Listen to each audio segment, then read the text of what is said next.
सिंधुदुर्गात गारांचा पाऊस पडल्याची घटना ताजी असतानाच शुक्रवारी दुपारी 1:30 वाजण्याच्या सुमारास मालवण तालुक्यातील देवली गावातील खालची परबवाडी या ठिकाणी विजय मधुकर देऊलकर यांच्या घरावर अचानकपणे एक बर्फाचा सुमारे 5 किलो वजनाचा तुकडा पडला।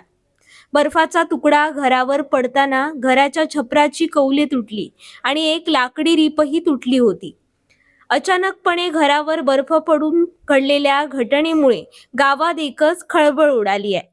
देवली गावचे सरपंच श्याम वाक्कर यांनी घटनेची माहिती मिळताच तात्काळ घटनास्थळी जात देऊलकर कुटुंबियांशी चर्चा केली, तसेच याबाबत प्रशासनाला माहिती देऊन घटनेच्या शास्त्रीय कारणांचा शोध घेण्यासाठी पाठपुरावा करणार असल्याचं स्पष्ट केलं। ढगाळ वातावरण किंवा कोणतंही पावसाचं चिन्ह नसताना भर उन्हात ही भली मोठी गार पडल्यानं देवली गावात आश्चर्य व्यक्त केलं जात आहे। संशोधनासाठी बर्फाच्या तुकड्याचा नमुना देऊलकर यांनी फ्रीज मध्ये ठेवलाय, जेणेकरून हा बर्फ गाराच्या स्वरूपात आहे की अन्य काही याचा उलगडा होण्याची आवश्यकता निर्माण झाली आहे। दाखव रे हातात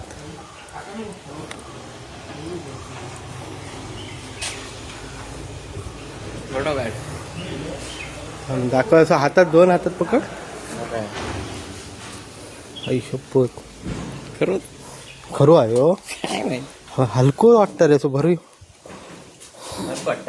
हो ब हलको वाटत नाही तुका असं? नाही रे, जरा फरक वाटत नाही।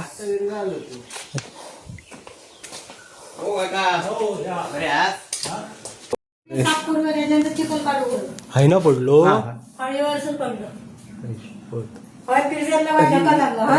मोडला का खय पडलो? तो फळीत पडलो आणि फळीवरून खाली पडलो। बापरे,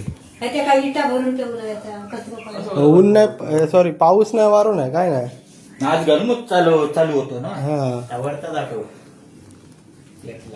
रीप तुटली म्हणजे त्याचा वजन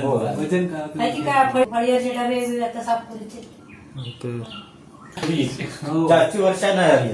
काढली चेष्टा करून लागले काय? नाही राहुल म्हणता आम्ही काम येऊ ना परत आवाज केलो तरी करू म्हटलं झालं का?